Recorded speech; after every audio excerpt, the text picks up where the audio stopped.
Well, hello there, motherfuckers and motherfuckettes. Raw 25, the 25th anniversary of Raw.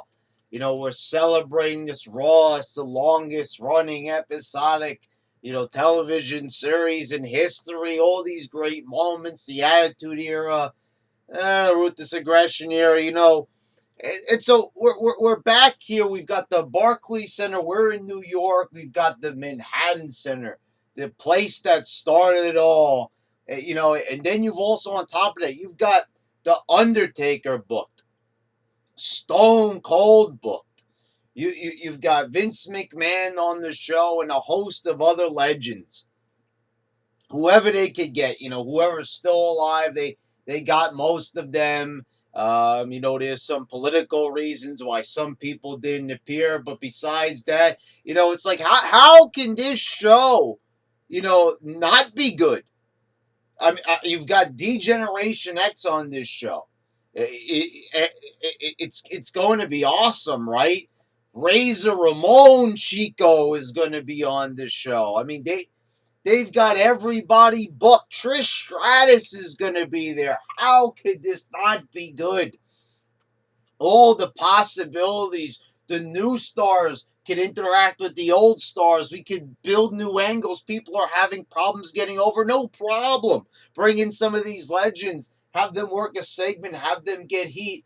And, so this show, there's no way that it could be bad. There's no way that it could not be good. This is going to be the best Raw in years. This is going to be a Raw for the ages. This is going to be a Raw that we're going to remember. We're going to come back here in the YWC, and we're going to be talking about it for ages.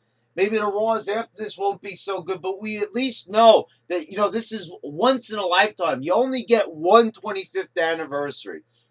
It only comes around one time in a lifetime for anything. You don't get a second take. You don't get a second chance. This is your only anniversary. It's the same thing for the 10th anniversary of the 1000th episode. There's no redos. There's no going back. So you're going to make sure that this show is a good one, right? Right? You are, right? I mean, the show's going to be good, right? What the fuck? It's up! Holy shit! Oh my god! Holy cow! What the fuck was that? No, not the scream I just did. What was that show? What was this supposed to be? That wasn't good. That wasn't acceptable. That wasn't even halfway decent. I hear some people saying, "Oh, it wasn't the best show ever." Okay. So we went from being super fucking bottom of the barrel, terrible, completely retarded, lobotomized shows to here's a few legends. Oh, golly gee! I mean, it doesn't matter if there were a few legends.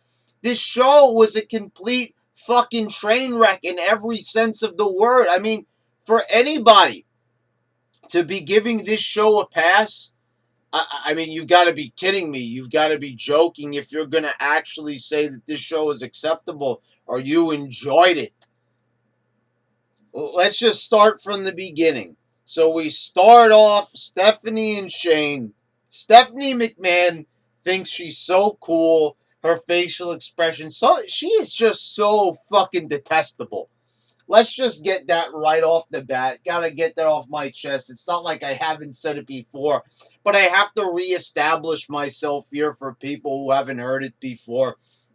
I gotta tell you, she really makes herself dislikable. She puts herself out there, and you've got to understand, Stephanie. You're not Vince. You never will be Vince. It's never gonna happen. It's just you're not.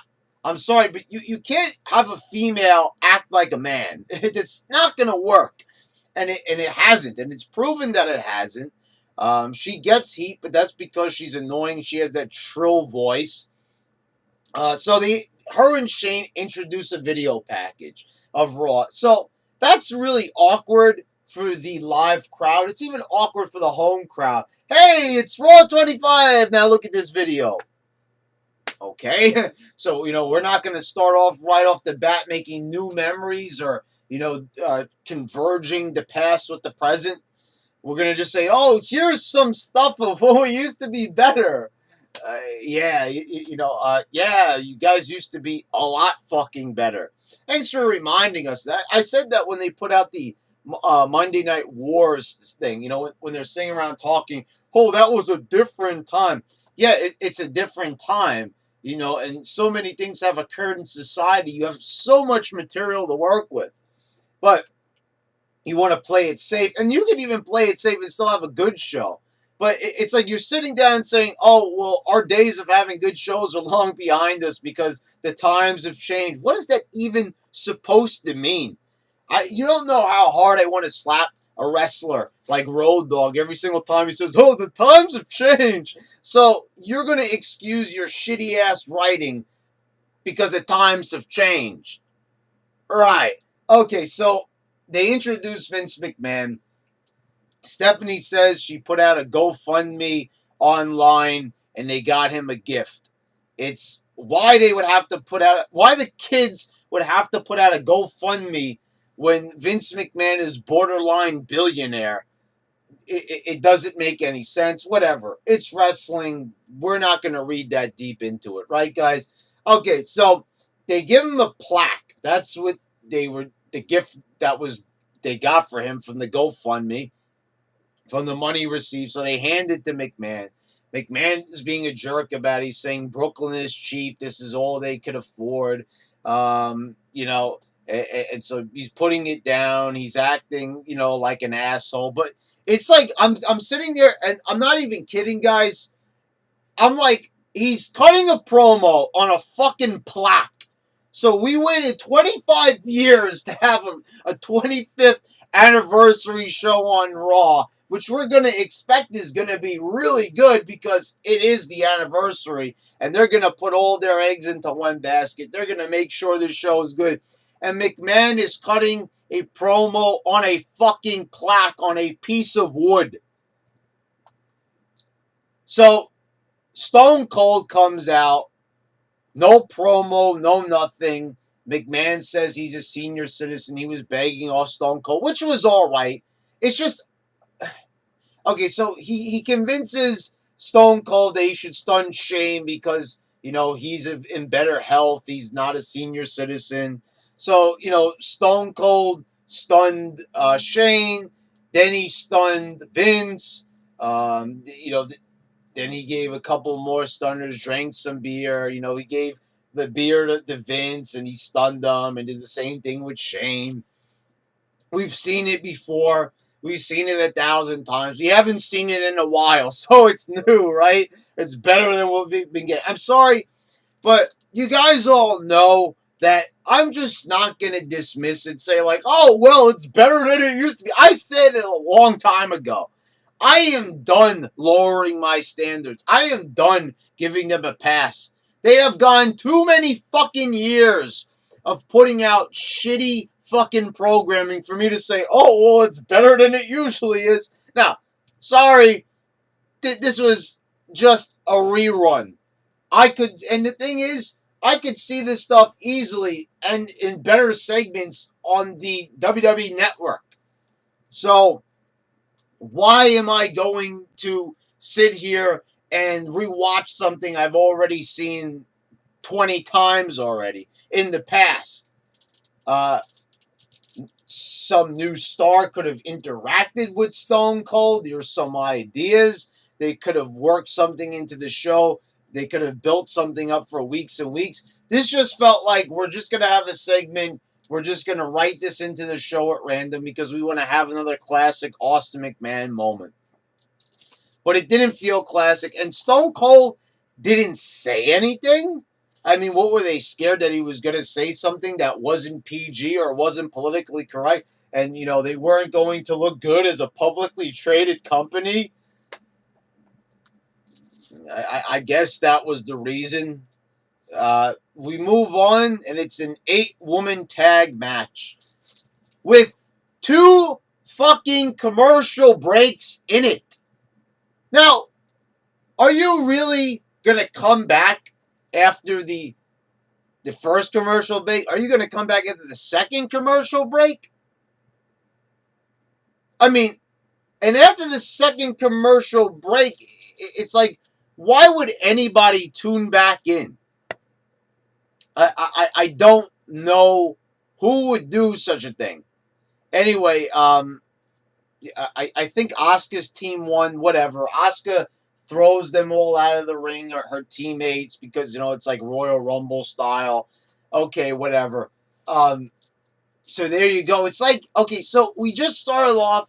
We want to have that nostalgic Stone Cold Vince McMahon moment.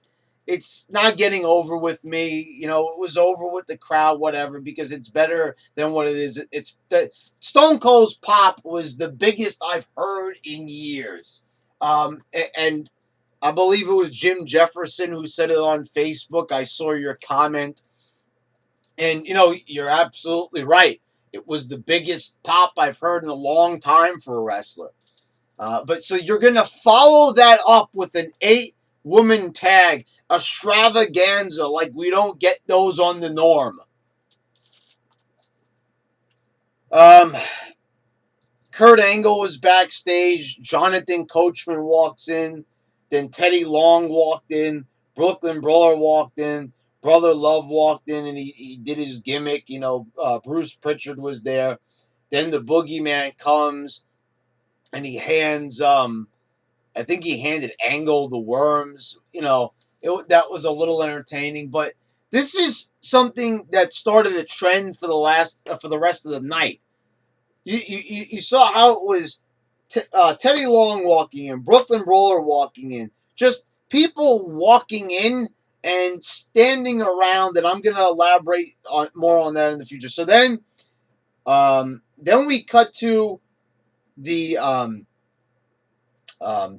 Manhattan Center, where they were also holding the event. The 25th anniversary. It was a simulcast from Brooklyn to Manhattan. Okay, so we just remembered it's time to go to Manhattan. So we're already a half an hour into the show, and we haven't even gone to the other venue yet.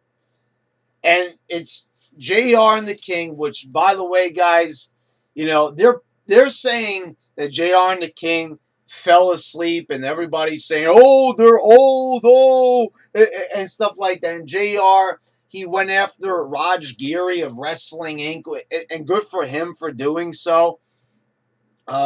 He went after him saying, you're reporting on me sleeping, like it's a big news story. And the thing is, I wouldn't blame JR and the King if they did fall asleep.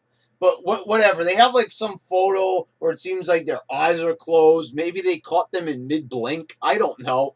So they did a video package on The Undertaker at Raw. All the years of him on Raw. Then he comes out to cut a promo. And JR and the King reacted to this promo like it was like he was doing a warning or something. He just said, he listed a couple of names, Stone Cold, Triple H. He said all these names, and he says they're going to rest in peace. I don't even know really what this promo was supposed to be about. It didn't really sound like it was about much. It was a very generic, standard Undertaker promo. Like you would think that maybe if he was going to have a match at WrestleMania, and I would think that he probably is if he's coming out there now. So why didn't somebody come out and like challenge him right here? This would have been the perfect opportunity if there are even any challengers for him. I mean, I'll say it right here, guys. I am not opposed to seeing John Cena and The Undertaker go at it at WrestleMania. I'd want to see it. I mean, when was the only other time we really got to see that match? I think they did it for a couple of minutes on a Raw, but like the last time they had a full-fledged match and feud was Vengeance. What was it? They had a match at Vengeance. I believe it was in 2003. And it was a pretty good match, a pretty good feud. Now we're talking about years later. I mean, we could have some good TV. we could have some good TV. But I'm saying this was a prime opportunity, as I said, to converge the past with the present. You could have done something great here, something that would have people talking about it for years. Remember that time when The Undertaker interacted with that other star? Whatever it may have been, put an effort into it at least. This promo couldn't have been any more dry or generic. Like I said, I don't even know what it was in reference to. So then we go to the backstage segment. It's the APA, and they're playing poker with Heath Slater and Rhino. Ted DiBiase walks in with the $1 million belt. He says to deal him in. He does his laugh. Okay, it's all right. Then they introduce the GMs. So they bring out John Laurinaitis, Eric Bischoff, William Regal, and then Daniel Bryan for some reason. I mean, I thought it was supposed to be like nostalgic, but I guess they wanted to show the GMs throughout the years. None of them get on the mic. There's no, and you have Eric Bischoff there. You have Laurinaitis, these big personalities. We're not going to do anything with them. We're not going to have a single one of them talk or do anything. I'm like, so you're just having them stand around. They're doing like the Hall of Fame. They call out every person. Some people will get bigger pops than others. Eric Bischoff got a massive pop. So it's like, they could have done something on the fly, maybe. Tell Bischoff maybe to just go in the ring for a little bit and get some heat. They could have worked something out. I don't know. They should have just had this stuff written out weeks in advance. I can't believe they flew all these people in just to call their name and stand around. That's all they were doing was calling their names, and they were just standing around. They weren't even doing anything. That's what I'm saying. It's like, okay, so you flew these people in just so they could stand around and do nothing instead of booking them in creative and interesting ways that would make you want to watch. So why is anybody going to watch this show? There's nothing good about it. There's nothing entertaining about having Eric Bischoff stand around. Then The Miz came out for his match. Daniel Bryan's there, and they do a stare down. So are they going to have the match or not? They've been building this shit since 2016. I saw a whole fucking year went by, no match, no nothing. So it's like, okay, enough already. Is Daniel Bryan going to wrestle or not? I'm getting a little bit sick of it already. Are they going to let him wrestle or not? The guy wants to wrestle. I understand that he might be concussion prone, but his doctor says it's okay. They're looking out for him. If he's not going to wrestle, stop building it like he is. Because you're wasting time. You could be doing something else. It's not like there really is anything else, but you get the point. The Miz ends up winning his match. It was an okay match. He ends up taking off the turnbuckle pad. Roman Reigns collides with the exposed turnbuckle. Miz hits the skull-crushing finale, and he gets the win. So, it's like, how many times is The Miz supposed to win this fucking belt?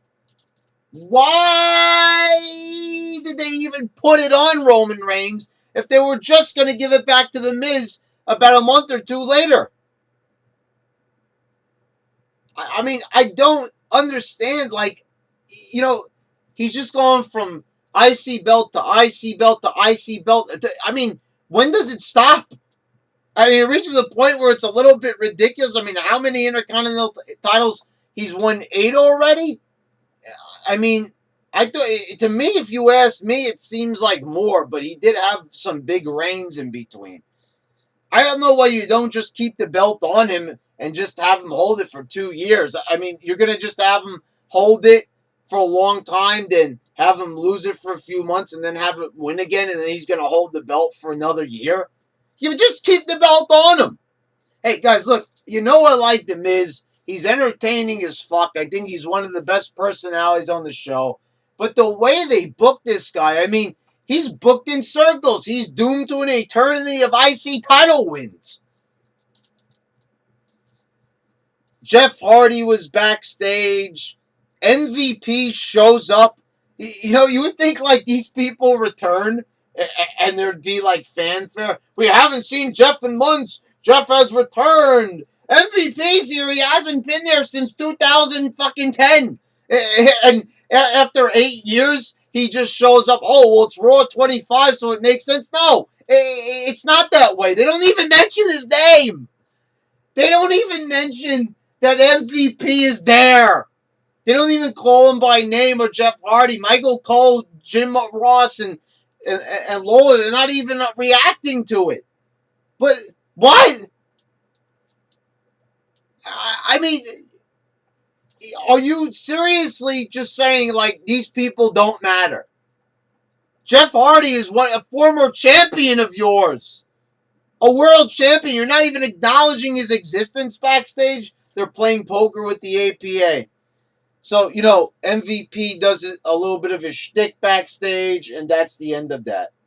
Then we get the peep show with Christian, Jason Jordan, Seth Rollins out there. I'll tell you, Jordan is really good at getting heat. Sheamus and Cesaro came out. They insult Jordan, and then Jordan ends up brawling with them. Seth Rollins, joins in on the fight.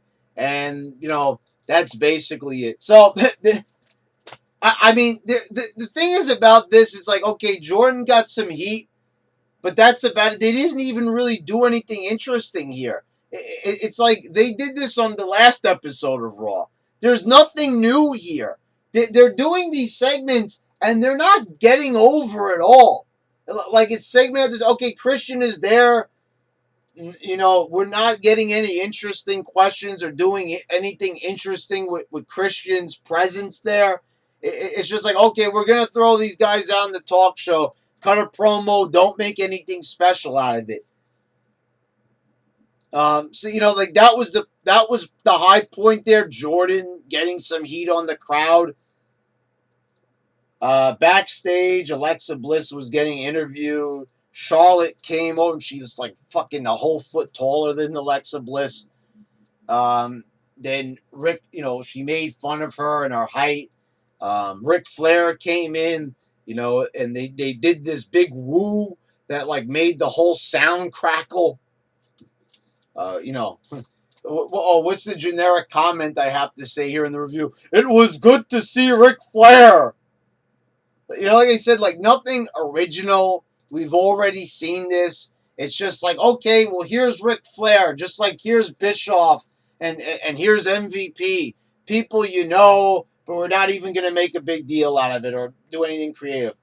Back to the Manhattan Center. Oh, Jesus. We haven't even been to the Manhattan Center in another 30 minutes. And then I'm reading reports that not only did they say JR and Lola might have fallen asleep, which, like I said, I wouldn't even fault them for doing so. What was going on there? I'm reading that they had Mustafa Ali, the Lion King motherfucker, in a match at the Manhattan Center while nothing else was going on, so they had a dark match. But, like, what were the people just watching the fucking screen? So they rented out this whole fucking venue for the night, and they're not even doing anything with it. So, okay, we're back. Okay, and now we're going to have Bray Wyatt is out there. And Matt Hardy comes out. And they're going to have the match. Okay, so it's like, they didn't have any build on this last week. It's like Wyatt and Matt Hardy. Wyatt wasn't even on Raw last week. Matt Hardy had a match. Okay, and so now they have the match. And now it's super fucking quick. So you dedicated 15 fucking minutes, 15, 17, 18 minutes to the women's 8-man tag. This match only got like 3 fucking minutes. No commercial break or anything like that. And Wyatt pins him clean.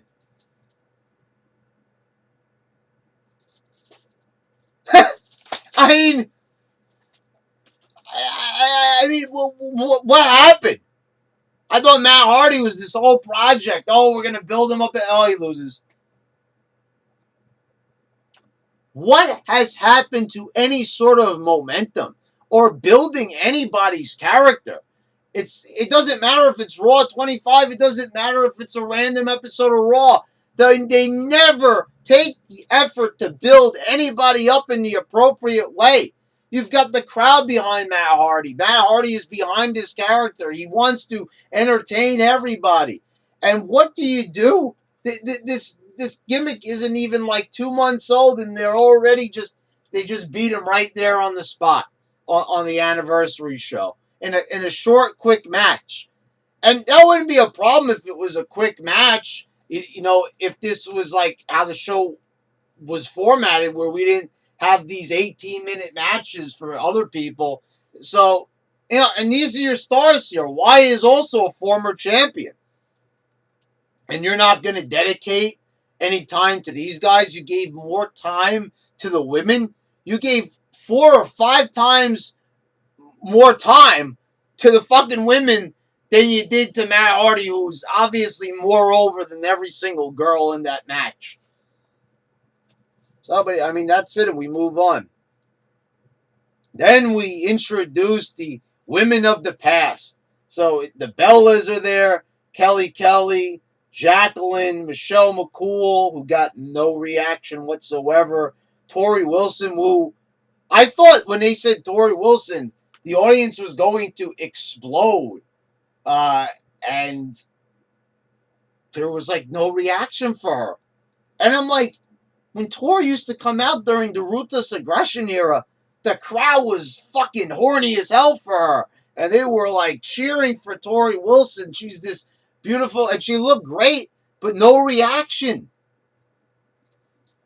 Terry Runnels, Trish Stratus, who didn't get as nearly as big of a pop as I thought she would either.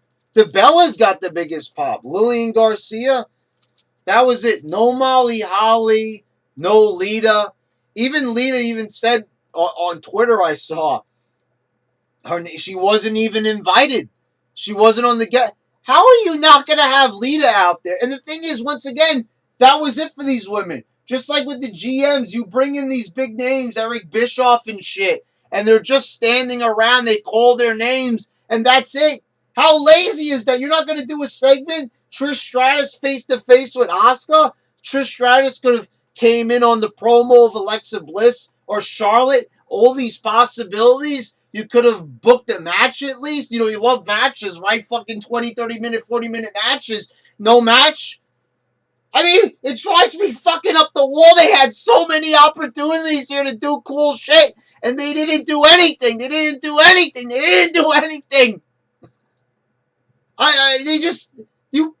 You flew all these people in. You booked them all on the show. You have all these possibilities. People come up with better storylines in their fucking video games. And you didn't do shit with them. You had them standing around on the stage like a bunch of statues. I thought I was at fucking Madame Tussauds, the fucking wax museum if you're not from New York. I mean, it's like I could go online and look at pictures of these women. I don't have to fucking see them standing around like statues, smiling. Oh, I'm happy to be here. How retarded can you get? I mean, you have all these people here, and you chose to do zip, zilch, zero, nada with them. You didn't even try to do a single creative thing at all. It's because you don't have a fucking creative bone in your body.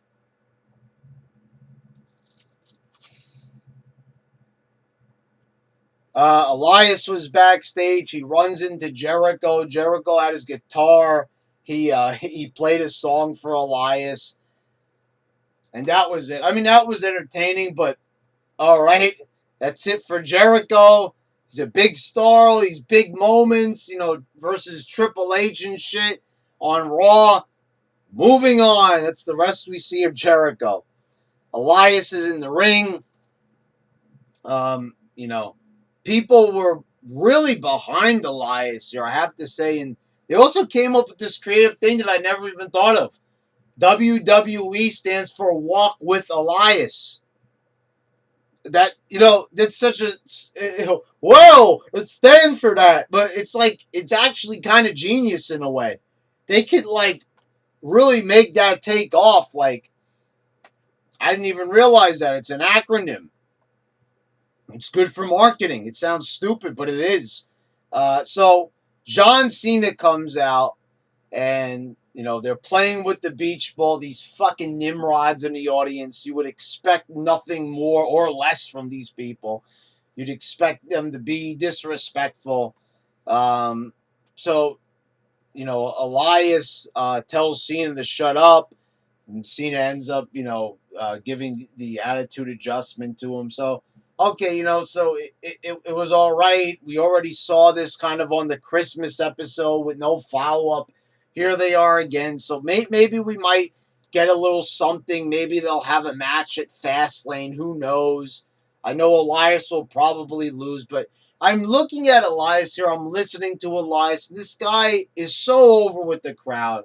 You can tell that this guy just is, he's just wincing, and he wants to just, like, break out as a star, but they just fucking won't let him. He's proven he's good on the mic. He took Roman Reigns to the limit in a match. Oh, he's got to be a good wrestler, right? Nowadays, it's all that matters. Well, he's great in the ring. He proved that. He's great on the mic. He's got a great look. He's got the size. What more does this guy need?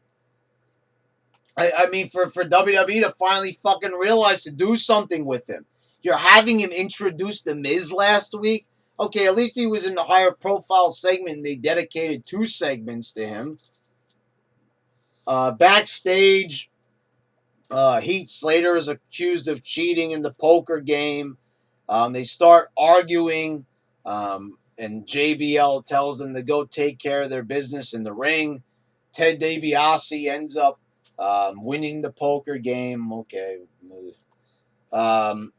This stuff backstage could have been a lot funnier with them, but it just felt like really lazy. Like, okay, we're gonna give you the APA's office with the, just with the wooden door and no walls, and it's like, okay, so it's nostalgic, but they're not doing anything creative about it. I thought they were gonna break out into a big brawl, and it was gonna be hilarious and funny. No brawl. Nothing. They didn't even get physical, the APA. So these guys are, able-bodied in their careers. Once again, they did nothing with them. They could have had Slater and Rhino versus the APA, and that would have been pretty fucking cool. I mean, they're cheating in the poker game. Wouldn't JBL get pissed off because that's their whole gimmick? The poker game, and they used to take it seriously, and they always used to have, like, those brawls backstage. They beat up Crash Holly and all this stuff. And you mean to tell me that, no, instead it's just going to be Titus and Apollo Crews, whatever. Then they cut the backstage again. Mark Henry is walking through the halls, and he's smiling for whatever fucking reason. I don't know. Maybe has a couple of screws loose. Bumps into the Godfather. He introduces, like, a really hot-looking woman to Mark Henry. Mark Henry thinks it's a hoe, but it's actually the Godfather's wife. And they say, oh, we're all grown up now. Yeah, you're all grown up, and they're doing nothing with you on the show besides these really horrendous segments that are not even funny or entertaining whatsoever. Here's some guys that used to be really great, and here's some segments that are not even good. Oh, it's so great! Raw 25! I'm so excited! Titus Worldwide and Rhino and Slater have a match, and there's a commercial break in this match as well. They had a fucking commercial break during a Heath Slater match. They come back from commercial break, and the match is already being thrown out. It's a no contest or whatever. Then the Dudley Boys come out. And all I can think about is the Dudleys were already there a year and a half ago, and they buried this team like it was nobody's business. They fucking took this prestigious team that has like 10 world tag team titles between the two of them. And they did nothing with them. They jobbed them out. They had them get beat every week. They had them look like losers. They were losing to these teams that were like fucking jokes. And, and they're back again, and we're all supposed to be happy once more. Good to see the Dudleys. So they ask, who's going to come into the ring. So Rhino and Titus Worldwide, they throw Heath Slater into the ring. So, Rhino wants to toughen up Heath Slater. That's why he threw him in the ring. And they end up putting him through a table.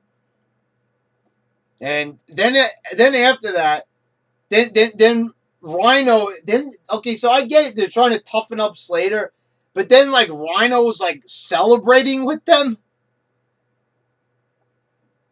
And they're not even beating up Titus Worldwide. Like, okay, they just wanted to beat up one person, and that's it, and move on. Like, the logic right there, the awkwardness of it all. I mean, do I really need to analyze how stupid that is?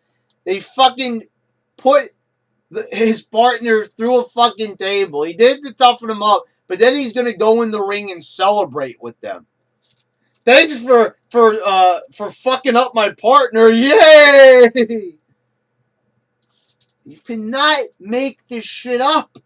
It's so horribly written, and you thought they would have taken better care because it's supposed to be a special episode.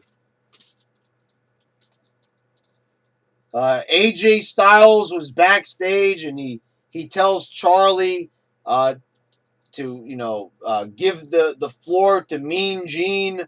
Mean Gene comes in. He asks AJ one question.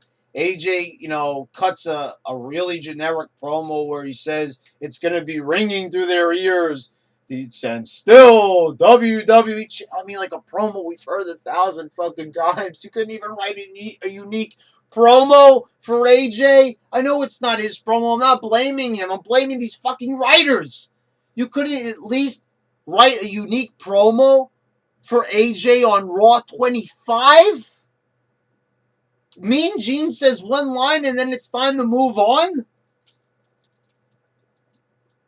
Back to the Manhattan Center. Oh shit, we forgot about the Manhattan Center again. I mean, what did they book this venue just to like fucking torture people? Just to be like, oh hey, you want to be a part of Raw 25? You didn't get tickets to the Barclays Center? Well, guess what? You could attend the Manhattan Center. Oh yeah? Yeah, but we're going to show you fucking shit! What were they thinking? Like, how bad did this make them look? They completely ignored their other venue.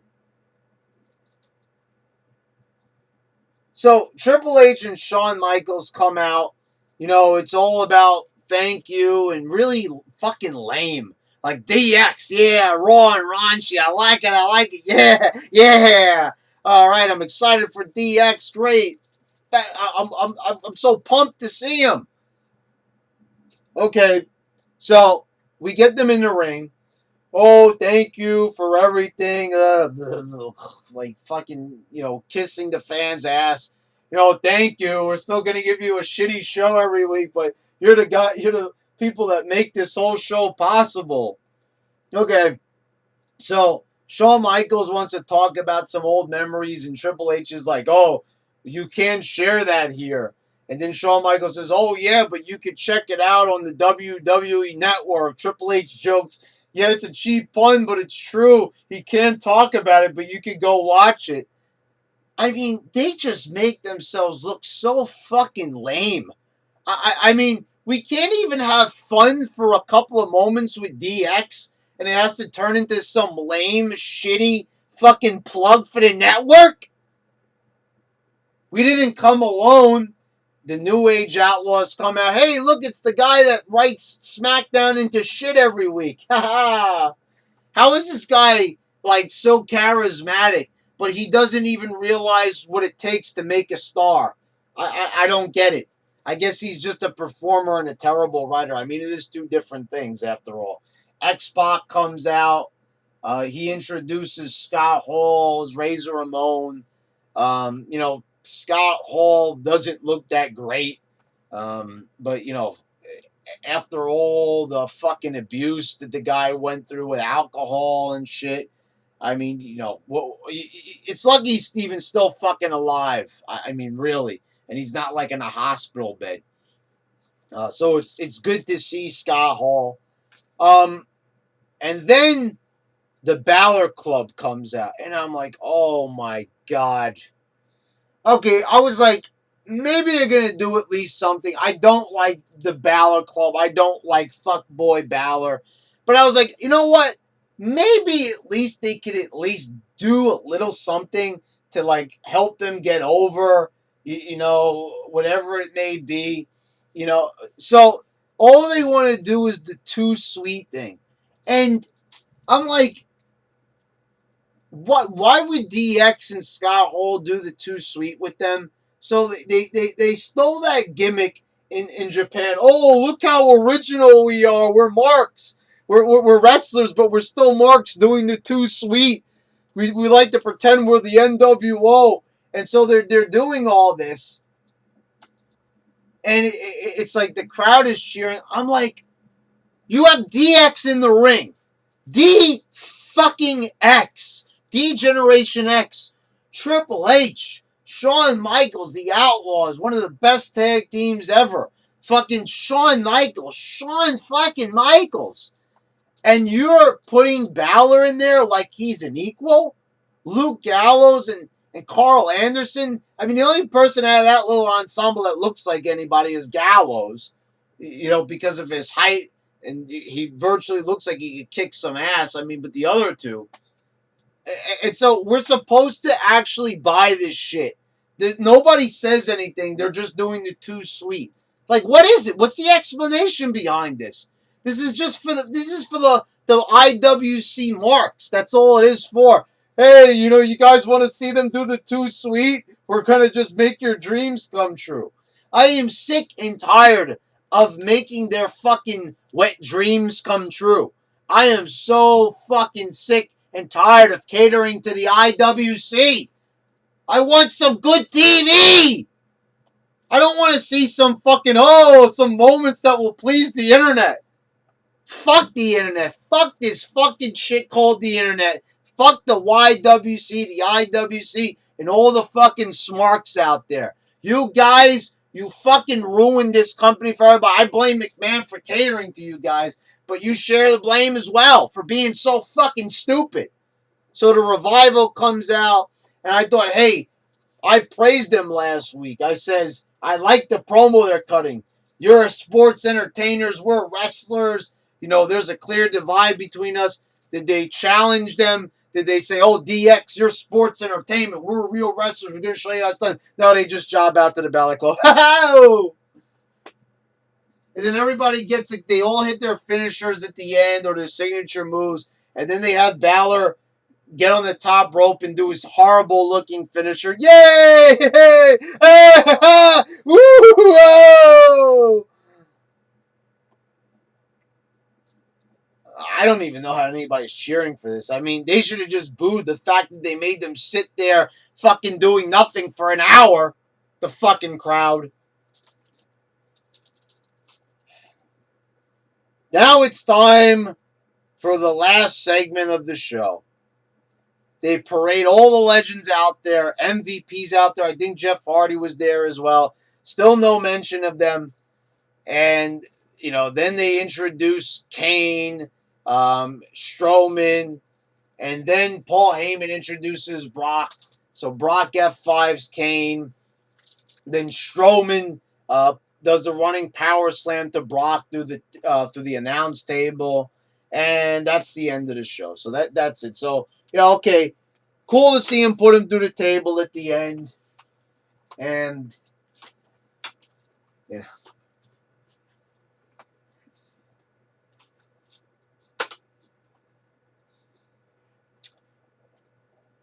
YWC.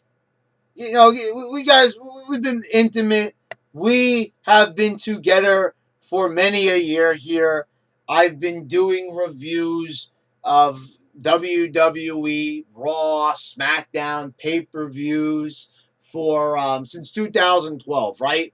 So I've been pretty consistent on here throughout the years, with some breaks in between, of course, I admit to that, but about 6 years. So let's, for the sake of argument, we'll take away a couple of months, 5.5 years, whatever. So when I am consistent, I'm always on here. And so it's like we've had more bad shows than good, obviously. I mean, I've done rant after rant after rant. My opinions have changed on certain things. I've gotten older. You've seen me mature on here, or sometimes be immature. You know, I mean, whether it's me jumping up and down, imitating Balor, you know, or shit like that. You know, it doesn't matter. It's all in fun. We all laugh and have a good time. And I've ranted. It's just wrestling, right? You know, but the thing is, guys, this show fucking sucked. And I cannot believe, and I knew in the back of my mind that this show was not going to be good. Because I said it to myself time and time again. I says, yes, it's Raw 25, but remember the 20th anniversary of Raw. Remember all that shit. Nothing has changed over the years. They do not care. This show was lazy as fuck. You had all these legends out there. You paraded them all out there. You booked everybody to fly in. And it was just a bunch of people standing around. They did their gimmicks that they always do. Nothing new was accomplished. The only time you made an effort to converge the past with the present, you did a little something with Jericho and Elias, but Jericho's like there most of the time anyway. And you did the Balor Club with DX, which didn't even make any sense. Oh, we both do the Too Sweet, so we're like brothers, right? I don't want to see that. And most people are like, if you didn't watch the show in years and you tuned in, you're like, who are these motherfuckers? Who is this schmuck Balor? Who is this guy? Why should I care about this generic-looking guy? He looks like somebody that walked out of the fucking audience. He don't look like no wrestler. I mean, and who are these Revival guys? You know, they had the right idea last week, but what happened? Where was the story? They were saying, oh, we're not sports entertainers, we're wrestlers. No follow-up on that. The GMs, we have Eric Bischoff there. Eric Bischoff making all these waves and all that shit. They have him appearing on the network. They fly him in.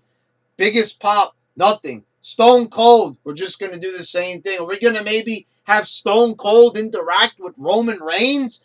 Maybe could we have a little something with Brock Lesnar and Stone Cold? Could we have Braun Strowman and Stone Cold? I mean, all these possibilities. I mean, look at this. I'm just doing this off the top of my fucking head.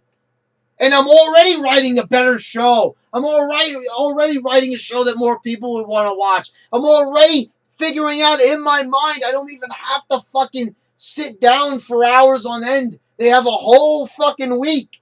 They had weeks. They announced this all the way fucking back last year.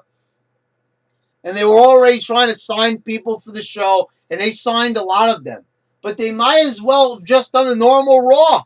Because none of this shit was over. None of it. Okay, some people in the crowd cheered, but half of these nincompoops, they didn't even fucking know who Tori Wilson is. How are you not going to cheer for Tori Wilson? How are you not going to have Lita on the show? They said she's on the commemorative chair. Oh, her face made it onto a fucking chair. I mean, so you could fucking... You know, you could put your ass on Lita's face, but she's not good enough to be on the fucking show. I mean, it should have been a fucking toilet seat, because they shit over everybody on this show. They basically says, okay, we know you're legends. You've given so much to this business, so much to the Raw program. You gave us all these big ratings over the years, and you know what? We're just gonna fucking do nothing with you on this show. And the thing with the women, it was like ridiculous. Trish Stratus, who without a doubt was a draw because so many people loved her. They thought she was hot. So many guys, probably fantasized about this girl over to Tori Wilson as well, and they didn't do anything. You're not going to have them interact. No, we'll have the women wrestle for 20 minutes with 2 commercial breaks and expect everybody to come back and watch this show consistently. I mean, the thing wasn't football on, and you're still going to take that chance. You could have had Trish Stratus, Tori Wilson come out there. You could have done something unique. You could have done something funny. You could have done something entertaining and memorable. But you chose to do nothing with them. Instead, you just had them fucking walk out on a stage and call their name out. I mean, for the love of Pete, who the fuck is Pete? I don't know. You tell me who Pete is. All I know is this was a shitty-ass fucking show. Yeah, it's a 25th anniversary. I'm expecting something to be good, anything to be good, something at least decent, entertaining. And it was good to see some of these legends. I will say that from start to finish, even though the show was not good, I still was like, all right, well, if I get something good, I like seeing this nostalgic stuff. I do. It was cool seeing these people walk out. Yes, I know you can say it's cool just to see them. Okay, but it's like we've already seen these people a bunch of times. I want to see them do something. Because just like Triple H said, I could go on the network and see them in their prime. I don't need to see an old, beaten down Scott Hall. I know it's mean to say. I could see this man, fucking raising hell with Kevin Nash and Hulk Hogan in the WCW Nitro shows. I could see them in their prime. I don't need to settle for this second-rate stuff. That's what I'm saying. What doesn't make any sense. We have access to the network. We could clearly see better stuff. And it really just shows, like, man, you knew how to book these people back in the day, but you just can't figure it out. You don't know what to do with any of these people. You had this huge collection of talent. They even said it on the show a number of times. All these people that they assembled, all these people that were on the show, and they couldn't even figure out what to do with any of them in a creative or stimulating manner. I mean, this just proves that they fuck up everything. And I said this on a number of occasions. There was no use buying a ticket to the show, getting excited for it, getting yourself pumped up, because at the end of the day, it is the same creative team. Vince McMahon is still in charge. They still have the same fucking mindset. They think Vince Russo is bad. The Attitude Era, that's in the past. We've got to be super politically correct now. We don't want to do any more Crash TV. We don't want to do anything exciting, over the top, or controversial. We got to play it safe. And this show showed that. It showed that even though you have stars there, if you don't do anything with them, it's not going to really bring... I mean, this is the thing. This is like if you had an episode of The Walking Dead, and all you had was, Rick Grimes, Negan. I mean, it's like Daryl Dixon. Oh, okay, what's a bunch of names there? Hey, good characters. Are they going to do anything? No, the episode just ends. I mean, like, who's going to just, settle for that? You people do. Some of you people out there enjoyed that. It was great just to see them. But luckily, a lot of people are actually saying how bad it is, and they were making fun of them, how much they ignored them in Hand Center. And I know this video is going really long, but I don't give a fuck. If you've watched it for now, thank you, and leave a comment letting me know that you watched it all the way to the fucking end. But I'm sorry, but I've got a lot of things I got to get off my chest about this show, and things in general about how much this fucking product pisses me off, to the fucking point where it's like this show is so bad, and they can't even stop being bad for one fucking episode. They book the show in the Manhattan Center, and they completely ignore it, making it second rate. All the matches are super long. Roman Reigns and The Miz, fucking the women's 8-man tag. And then the Manhattan Center, their matches are super quick. The Revival and the Balor Club, over like that. Matt Hardy and Bray Wyatt, which is a feud they've been building up for months, done like that. I mean, what? Well, what are they even doing? What the fuck are they even fucking thinking on this goddamn show? I mean, you're telling me that you're booking 2 venues because this is such a big show. It's so awesome. The Barclays Center can't even handle it. So we got to book it in 2 separate venues. And it's a cool, creative idea. Something that they did at WrestleMania 2 that gets a lot of criticism. But still, you know, in retrospect, it was a cool idea. You know, let's give some people a chance. You know, if you don't live in this city, I mean, it's in the same, you know, they're not that far apart, really. You know, really, Brooklyn and Manhattan are neighboring. They're part of the 5 boroughs here in New York City.